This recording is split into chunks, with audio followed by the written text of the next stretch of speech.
It happens again because, of course, it does to the Charlotte Hornets. They experience injuries, more injuries last night against the Pelicans. Now the question is, does that leave more room open for someone from the G League, perhaps James Bouknight, to come up and play with the big boys? We'll talk about it today on Locked On Hornets. We're Locked On Hornets, part of the Locked On Podcast Network, your team every day. In a minute, cuz we live.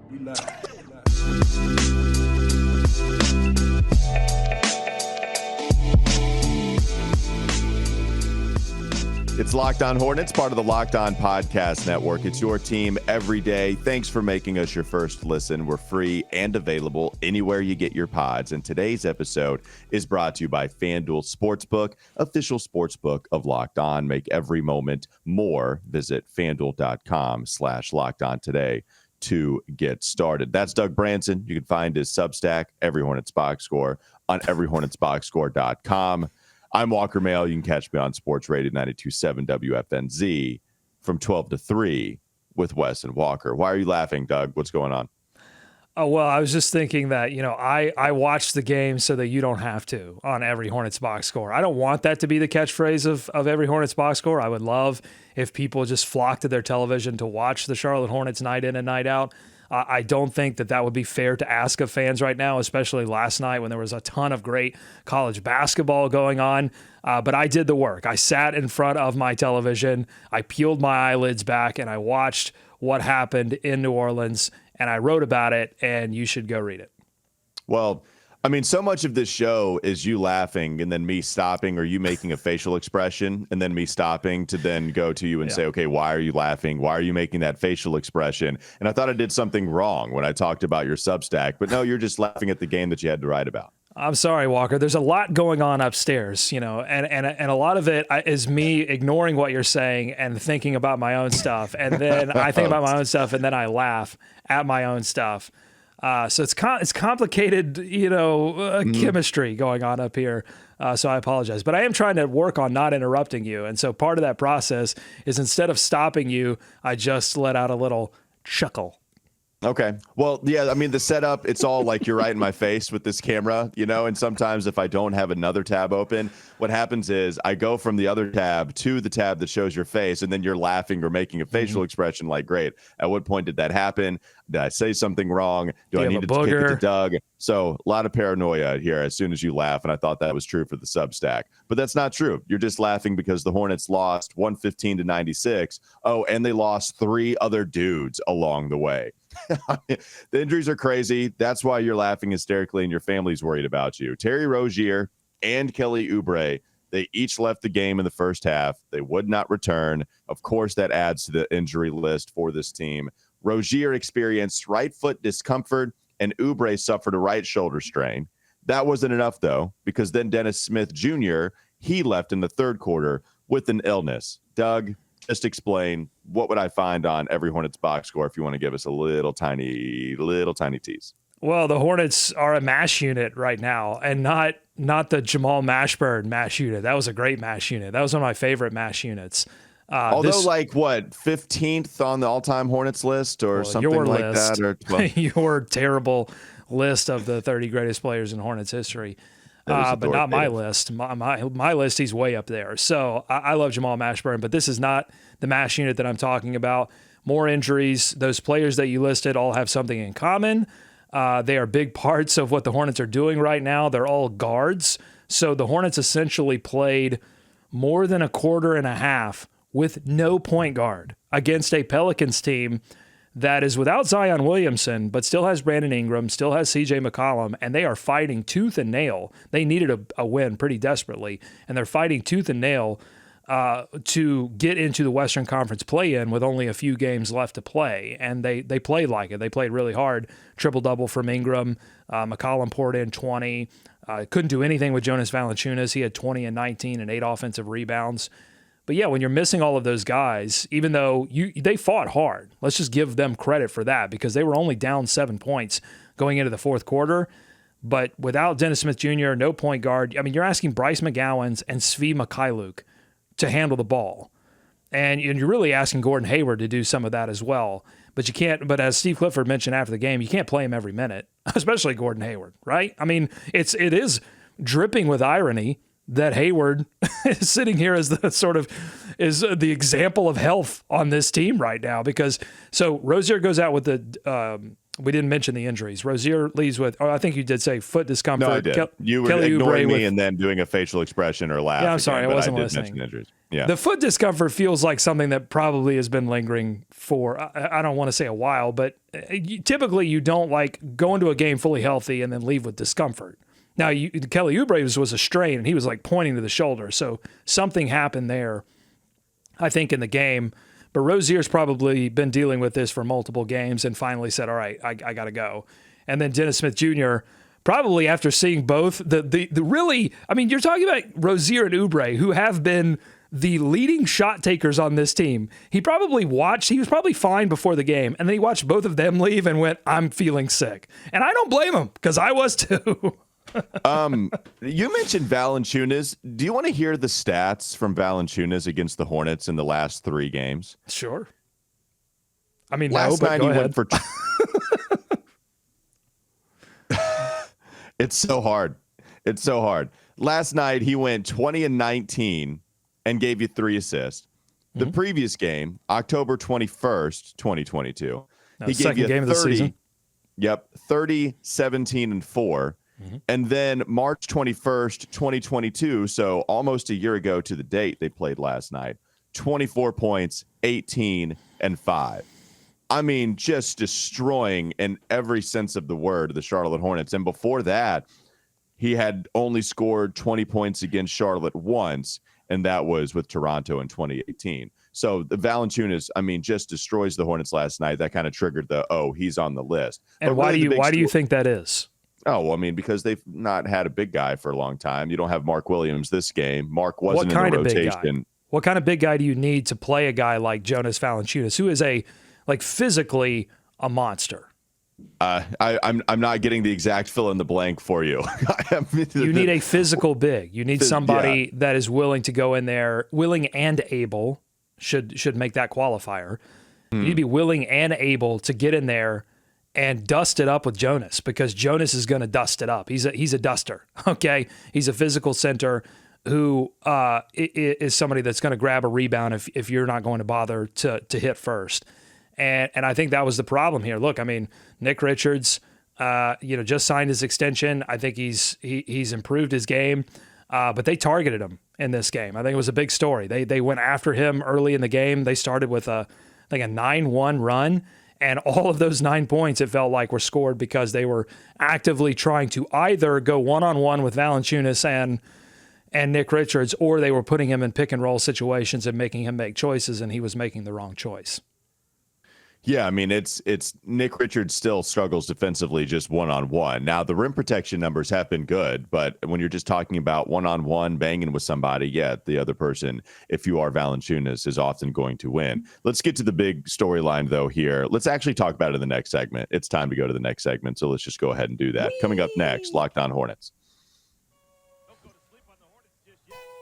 With all of the injuries happening, what does this mean for James Bouknight? That is the question. We saw him go for 44 points in the G League not too long ago, and we still didn't think that would give him any playing time, but now it just might, especially with all of the injuries that the Hornets have suffered. This episode is brought to you, by the way, by Nissan Ariya. We got to find an electric player of the week here, Doug. On Monday, we could find Kelly Oubre against the Pacers, but it's been a while, so now we really have to pick somebody in this game against the Pelicans. Do we go Mikhailuk, or did you want to go for PJ Washington? I like it. I like Svi in this slot. 15, but let me give you the stats, and then you can tell everybody the adjectives here. 15 points, 6 of 12. The bench actually stepped up in this game. It's a rare game in which the bench steps up. 15 points on 6 of 12 shooting. Svi handled the ball, too, for a lot of this game. He got some kudos from the coach after the game. Okay, so we have to find one that describes Svi of these qualities that are found in not only a Nissan Ariya, but also a Svi Mikhailuk. Electric, brilliantly fierce, fiercely elegant, stunningly powerful, elegantly powerful. Which one do you think is in the middle of the Venn diagram of Svi Mikhailuk and the Nissan Aria? Well, I'm going to go brilliantly fierce because I feel like every time he steps on the floor, he plays super hard and he has a veteran savvy. He doesn't make a ton of mistakes. He has limitations, which is why he's been a journeyman. But anytime he steps on the court, I think you can trust him, and that makes him brilliantly fierce. Okay, delivers on duality, combination of fierceness and elegance, beautiful but strong. It is the perfect SUV crossover, the 2023 Nissan Aria packs. Yes, there you go, 100%. Yeah, and there we go. It's the perfect SUV crossover. It packs pin you to your seat power and premium intelligence, all in one electric vehicle. The all-new, all-electric 2023 Nissan Aria, the electric vehicle for people who love to drive. Shop now at NissanUSA.com. More to come. Locked On Hornets is Locked On Hornets. But I have seen him go all the way up to number 10. That was. Is there a warning? Do we need to get out of here? Okay, here's the thing. I don't know if you heard, but my watch went off, and I was trying to silence it, and then I accidentally hit ping the phone, and then the phone pinged, and now here we are. I'm doing my best, man. It seems like you're doing your very worst. Well, sometimes it seems like I'm actively fighting you today to move. Sometimes my best is my worst. It's time for more of the Locked On Hornets podcast.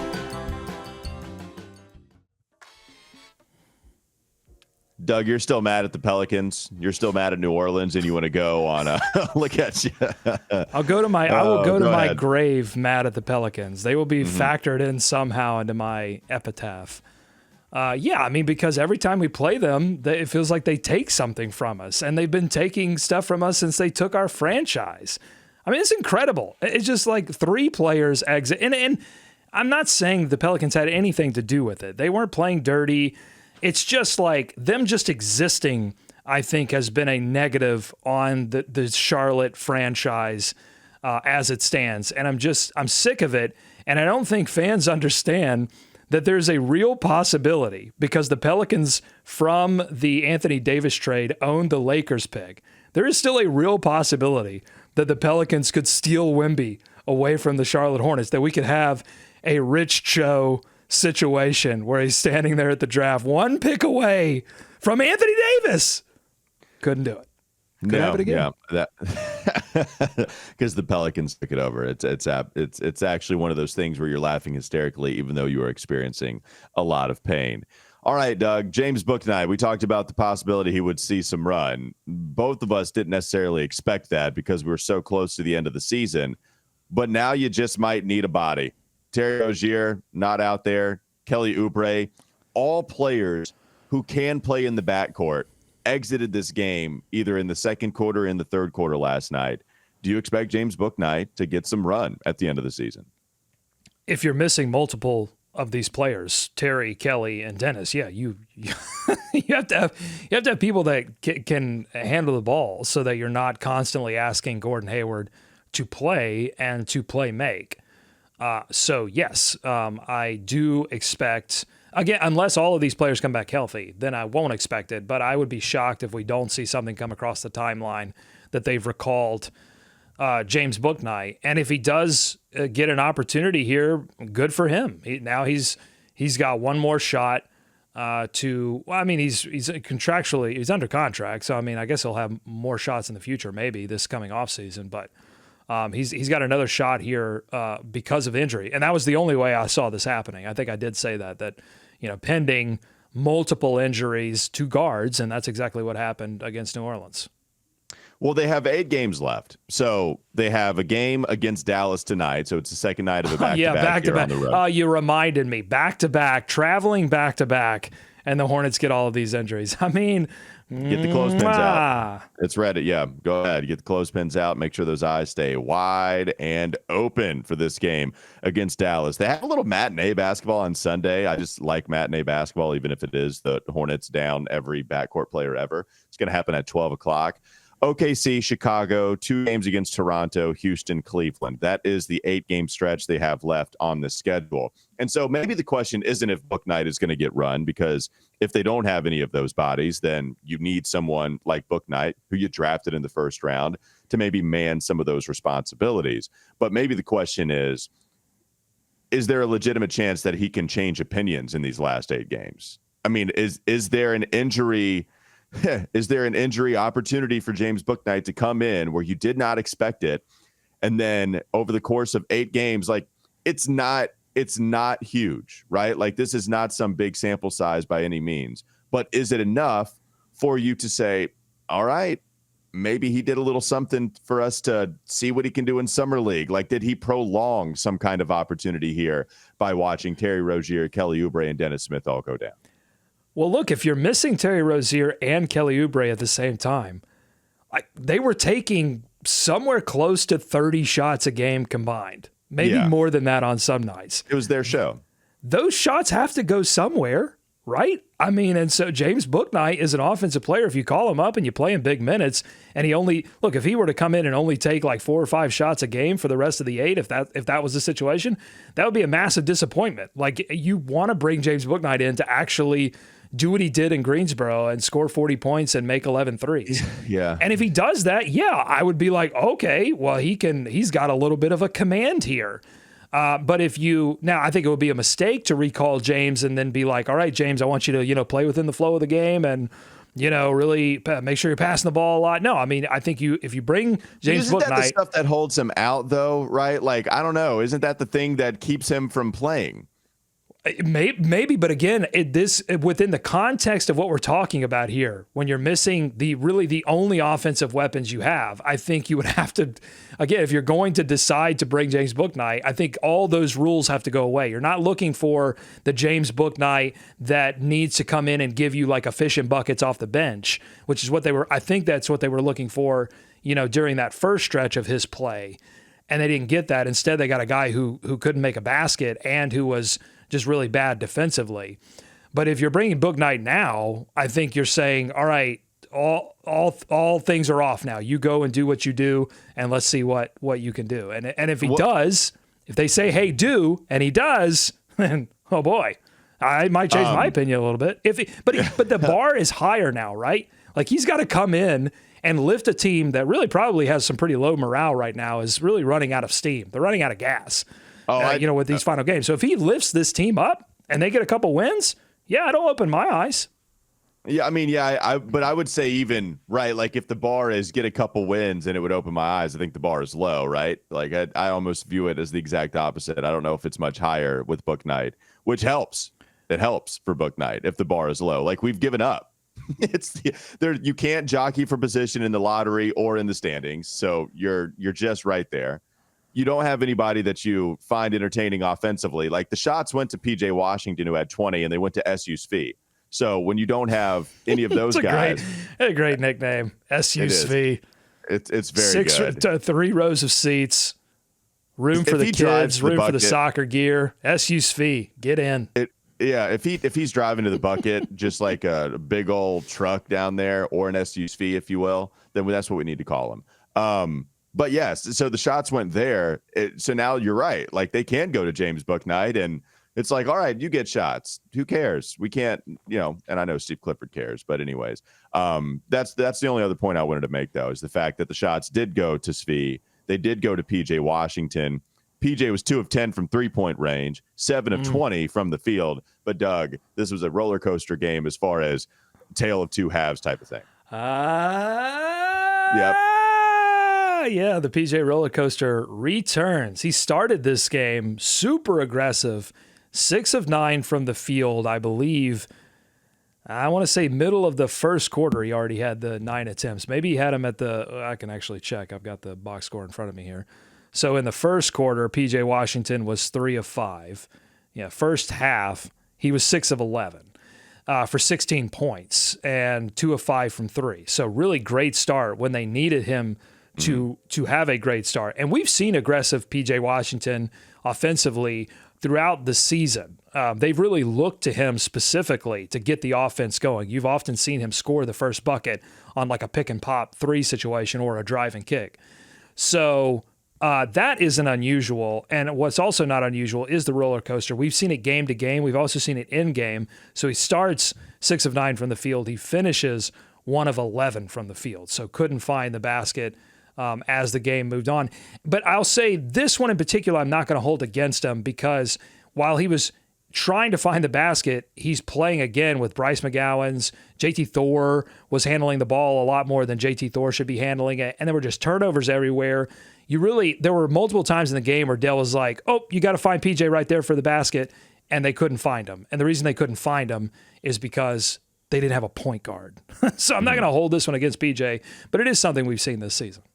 Yeah. Oh, no, the PJ coaster, it's something people have accused him of his career, just because we've seen cold stretches, hot stretches. This is what PJ's done offensively. And so you're hoping it can middle out as soon as he can get back to his correct role, right? Like that's what you want.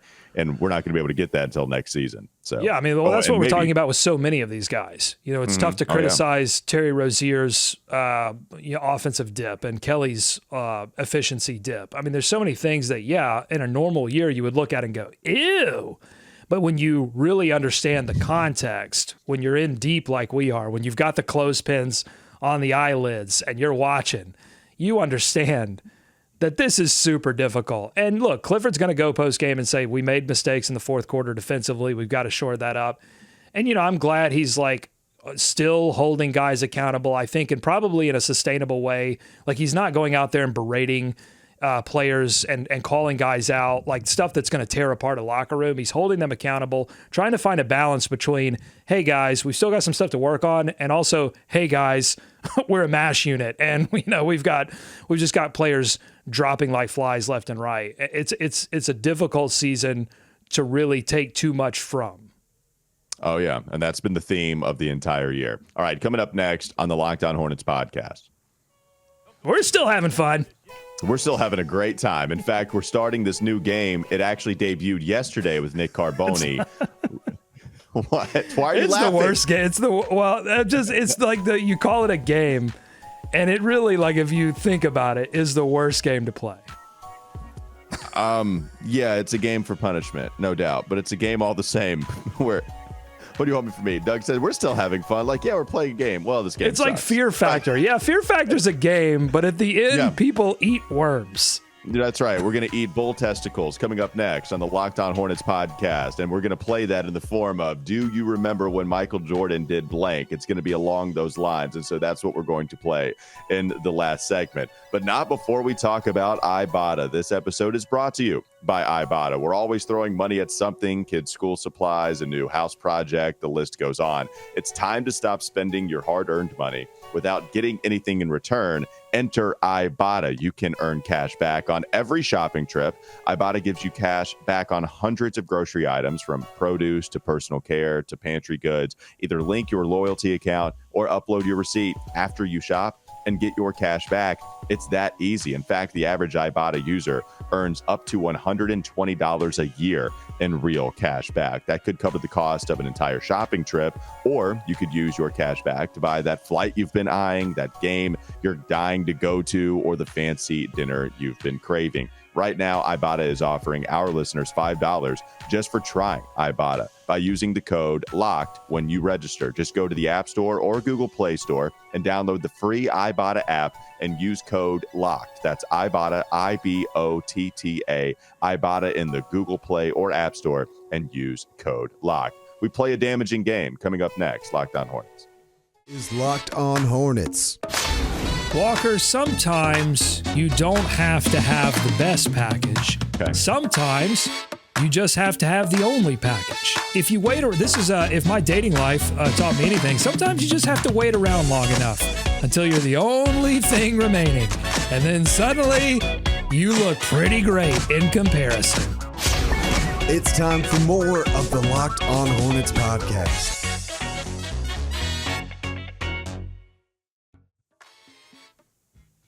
It's time for everyone's favorite game in the last segment of Locked On Hornets today.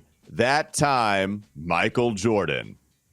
I actually have some sound here. Let's see if I can. That's what I was ready for, but yeah, I know. Well, yeah, but I've got what the problem is to take you behind the scenes. I've got some sound playing right now. I've got to wait for that sound to end. And this game is even bad in setup as well. So we're just going with the theme of what this thing is. Go ahead, do it again. You want me to do it? All right. It's time now for everybody's favorite game. That time, Michael Jordan. You know who is good at basketball?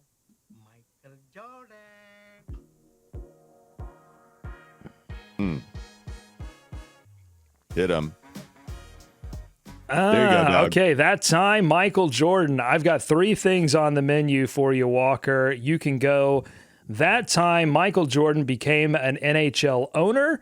That time Michael Jordan passed on Quinn Snyder and Jerry Sloan for Mike Dunlap. Or that time Michael Jordan said he's not cheap and then traded all of the players and went 7-59. You know what? This has been an episode full of pain, and we've embraced it.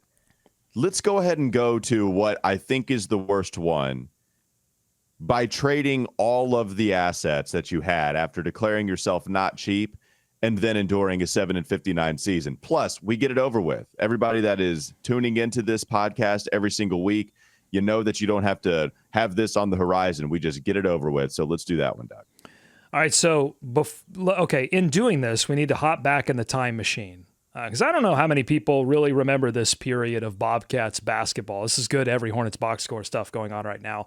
Is the time machine as dangerous as the bees machine in Every Hornets box score? Yeah, well, no, the bees machine is run on nuclear power, and so it always has the chance of really destroying an entire city.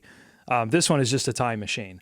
So we're going to hop back to 2011. That was the season after the Bobcats made the playoffs with Stack Jack and helmed by Larry Brown. Everything seemed to be going well. The Bobcats, they got swept, but they had established a playoff presence and were looking to build on that.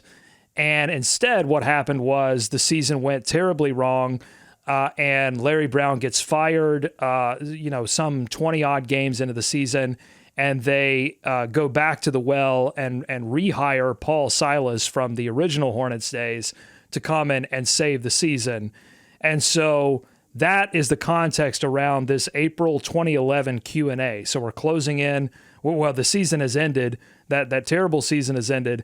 And this is the quote from Michael Jordan. When really directly asked about this perception that was building around him and the franchise, that the franchise was cheap. His quote, "I don't want people thinking we're not willing to spend or that we're dumping salaries," Jordan said. "I want to spend money on a team that gets us into the top 4 in the East. I would love to do that. That's all we think about."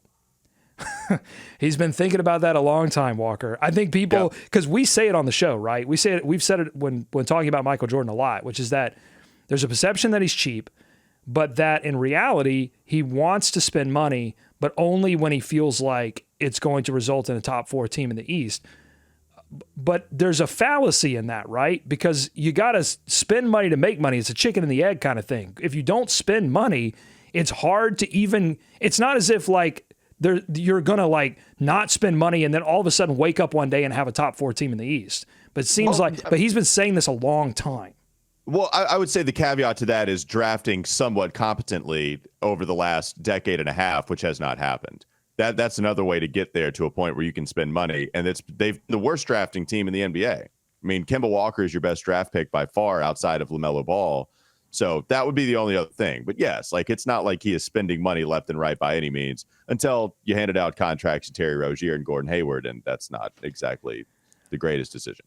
This interview is super insightful. And I think the big insight that I take away from this is I understand why Michael Jordan didn't do many interviews after this, because the problem with MJ, and I think he would admit to this, is that when you put a microphone in front of him and he gets to feeling a little comfortable, he does say what's on his mind. And a lot of times, that can get you in trouble in this business.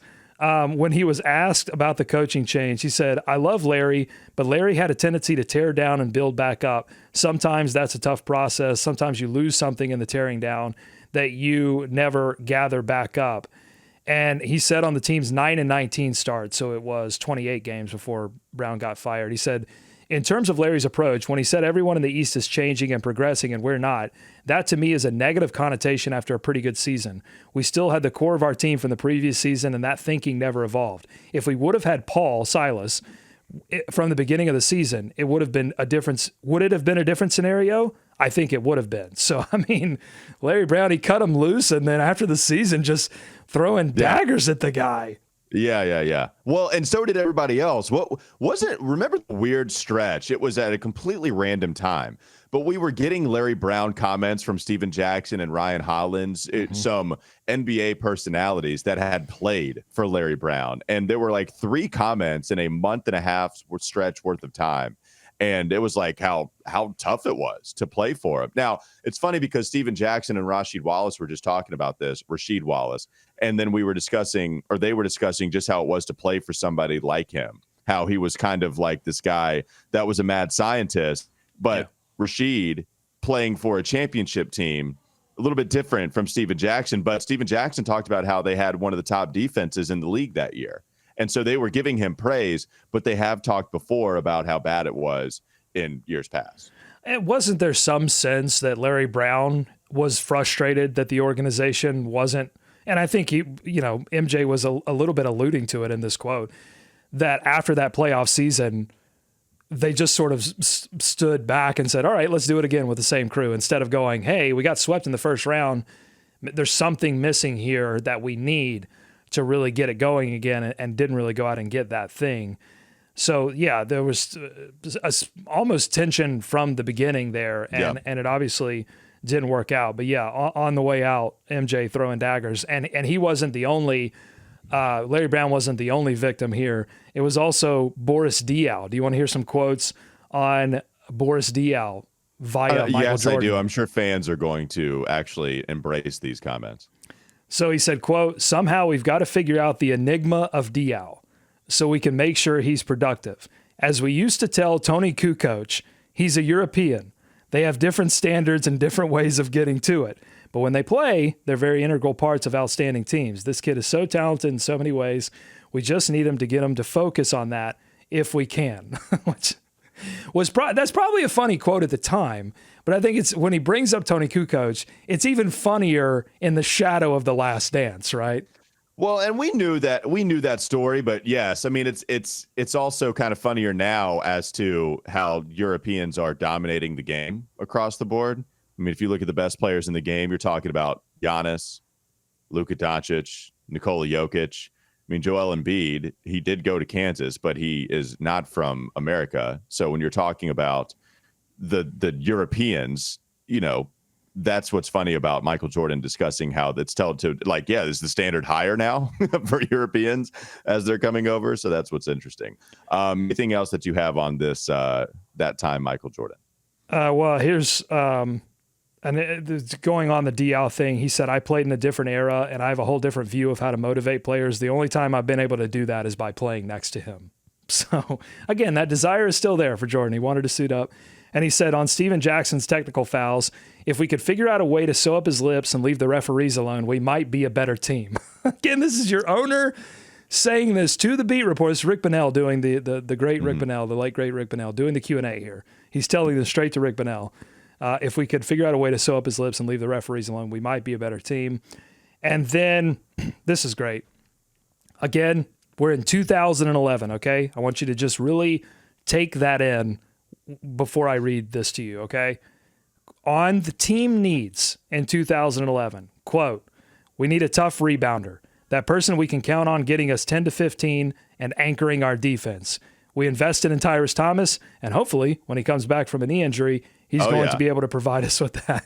So the Hornets are still looking for that guy. Maybe they found it in Mark Williams. We're hoping. But they've been looking for that guy since 2011. It wasn't Tyrese Thomas. He got the guy he was praising, Paul Silas, ended up almost getting into a fight with him in the locker room. So, all right, this is weird. So I just wanted to do some house cleaning real quickly about Joel Embiid not being American. He does have U.S. citizenship. He was born in Cameroon. I just wanted to clean that up.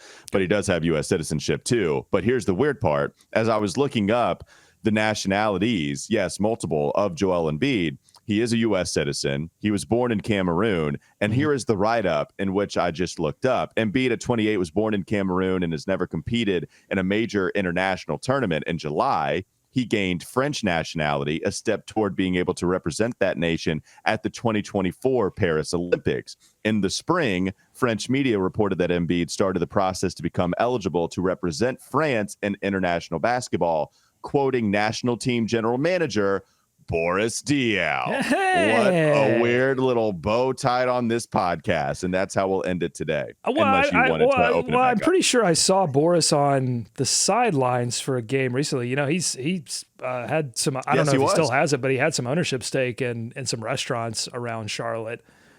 So Boris has been a fixture around the city for a while. You know, this is a little treat, little nugget for fans who stick around this long for the show.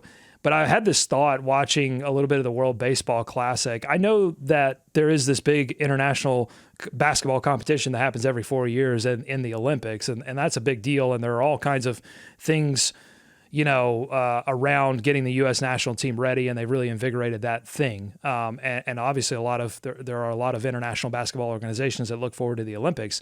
But I just wonder, you know, as I think the NBA needs to really reevaluate the All-Star weekend, if there is, and I know they're thinking about a midseason tournament, they've got all these ideas cooked up to try to get young people to reinvest in the game, in the NBA game in general. But I think as they look towards things that they could do for the NBA All-Star weekend, I think they really should look more into embracing this World Baseball Classic idea of like, hey, let's get some national teams together and do it up, as opposed to, you know, this drafting players not East and West anymore. I don't know. They've just got to figure something out.